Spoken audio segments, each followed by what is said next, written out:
Hi guys! Welcome to Mama G's channel. So for today's video, ayan na naman tayo guys. Pupunta na naman tayo sa city. Wala nang pasok pero kailangan pang pumasok ni Natalie sa school kasi meron pa silang mga performance task and need nila magpa-sign ng clearance. So habang si Natalie nasa school, ihatid lang kasi natin siya. Kami naman ni Jacob, pupunta tayo sa gym buddies na naman doon sa aming one of our favorite na gym dito sa Ormoc City. So habang nasa school si Natalie, so kami naman ni Jacob magbo-boxing kami guys. Buti na lang talaga enjoy si Jacob sa pagbo-boxing. At least meron tayong workout buddy, di ba? Buti na lang talaga bet ni Jacob ang boxing guys kasi at least meron tayong body, di ba? Pag nag-workout tayo. Si Nat din naman, mahilig talaga siya mag-workout din. Kaso nga lang, hindi pa tapos yung kanyang mga activities sa school. So, kailangan muna niyang pumasok doon and maybe mga next week, pwede na siyang makasama sa amin. But for now, si Jacob lang muna ang ating kasama pag nag-video or nag-vlog ako doon sa gym. Ngunit sa mga oras na to guys, si Jacob may kinakatakutan guys. May nakita siyang insekto sa loob, dyan sa kanyang window side. Naku naman. So, ayun na nga, nahatid na natin si Ate Nat.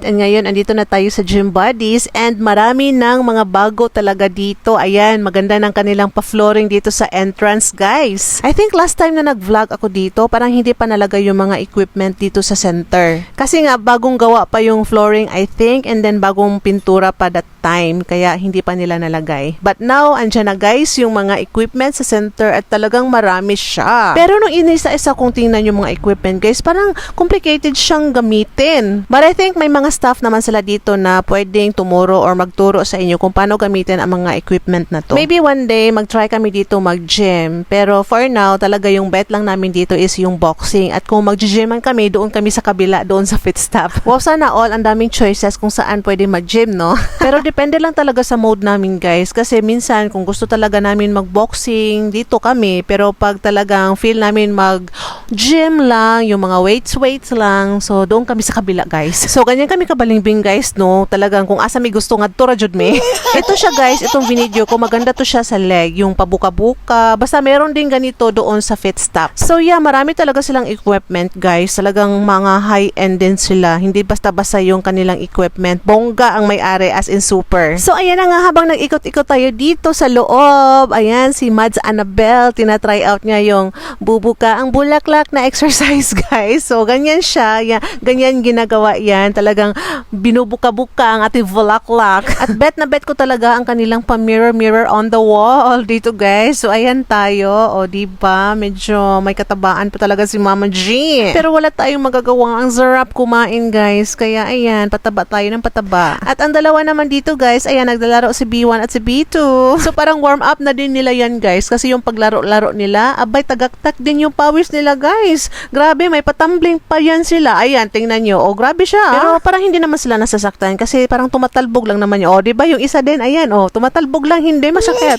Kaya yung tawag talaga namin sa kanila, guys, si B1 tsaka si B2 kasi ang cute talaga. So, ayan na, guys, hindi ko na nakuhanan yung aming pagsa-circuit. So, as you can see, may mga pawis na kami. At nilalagyan na ng hand drops yung mga bagets, guys. So, wala pang ibang nagbo-boxing. Kami pa lang to dito. Pansin ko, walang masyadong mga mommies na nagbo-boxing ngayon ng maaga kasi siguro wala nang pasok, guys. Siguro dahil super aga pa, kaya kami pa lang yung andito kasi sometimes yung iba dumadating na sila by 9. So ayun, nagharap sila sa camera. Akala siguro nila mag-picture tayo. Video po ito, video. Itong pag-vlog ko pala ay may mood swing din guys. May mood swing. Buti na lang today, sinipag tayo mag-video kasi sayang naman. Dahil sa sobrang tamad, ayan, every once a year lang tayo nakakasweldo guys. Agaray. So ito na guys, unang isasalang sa first round, si AJ. Mas maganda talaga na sinasanay na natin ang ating mga bagets guys sa mga pa-workout habang bata pa sila. Para at least habang lumalaki sila, ay sanay sila mag-ehersisyo guys. Kasi alam niyo naman, health is wealth. Lalo na sa panahon ngayon, gadget is life sa ibang kabataan guys. But I think si AJ, hindi siya sinanay ng kanyang mama na gumamit ng gadgets. Which is very good decision talaga kasi marami na talagang mga kalukuhan sa internet guys. Kaya mas mabuti pang i-indulge natin ang ating mga kabataan sa pag-workout. And ang pag-boxing talaga guys, maganda din. Nag-enjoy yung mga bagets. And so ngayon, look at that. Nag-back to back ang mag-iina guys sa pag-boxing. Grabe talaga sumunod huntok itong kumare ko guys. O tingnan nyo naman, talagang napaka-bagtik yun, as in super. Kaya wala talaga magdi-dare na magpaloko-loko guys, kasi nako, isang suntok lang, pas-pas, walay hassle, tulog ka dayon. So yan, parang nagsidatingan na yung ibang magbo-boxing guys. Yung iba mag-circuit pa yan sila. Maganda kasi mag-circuit muna, parang warm up bago sumalang sa pagbo-boxing. Ang kagandahan dito sa kanila guys ay dalawa yung coach at hindi masasayang yung oras mo sa paghihintay ng iyong turn. So ngayon magba-back to back kami ni Annabelle, but tingnan nyo naman, kulitan time muna. Talagang may time pa talaga magsayaw-sayaw guys. No? Pero ito talaga final, let's get ready to rumble!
Sa sobrang pagod ni Jacob guys, talagang feeling at home talaga siya dito. Tingnan nyo, andito talaga siya sa sahig nag-cellphone. Sinabihan ko agad si Jacob guys na tumayo, baka malanghap niya yung mga alikabok. Ayan na nga guys, andito na tayo sa loob ng car kasi tapos na tayo mag-workout sa loob. Very refreshing talaga after mag-boxing guys. So after namin dito, hindi pa kami didiretso sa bahay kasi need pa namin sunduin si Ate Nat by 11. Pero ihatid natin si Day Annabelle at AJ doon sa kanila. Pero sinabihan ako ni Inday Annabelle na kahit doon na lang daw sila sasakayan. Pero sabi ko okay lang naman na ihatid ko sila doon sa kanilang barangay kasi malapit lang naman. Isa pa, maaga pa naman. Mamaya pa naman si Natalie makakalabas sa school. So ayun na nga, habang palabas tayo sa lugar ay meron ng mga nagsisidatingan ng mga sasakyan. So tamang-tama lang talaga yung pag-workout namin na maaga kami para hindi masyadong crowded sa loob. Maganda din kasi na maaga mag-umpisa sa pag-workout. Kasi tulad ko na all-around mother na wala talagang katulong, kailangan talaga na maaga ako mag-workout para marami pa ako mga errands na matatapos. Iba din talaga ang nabibigay ng pag-ehersisyo guys kasi binibigyan tayo ng lakas sa buong araw. May mga panahon din naman na hindi ako nakakapag-workout lalo na kung hindi kondisyon yung katawan ko. Kaya hindi rin talaga biro ang maging isang full-time mother. And for me naman, it's a privilege talaga na maalagaan ko ang aking pamilya. Kaya kahit jobless ako, hindi ko kinukumpara ang aking sarili sa mga ibang nanay na merong trabaho. Dahil may kanya-kanya naman tayo mga opportunity at priority sa buhay.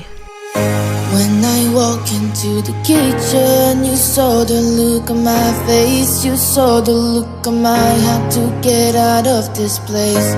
I sensed something I've never seen before. When you put on the pineapple, we couldn't be friends anymore. Pineapple doesn't go on pizza. It's a fruit and you know that. Pineapple doesn't go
something I've never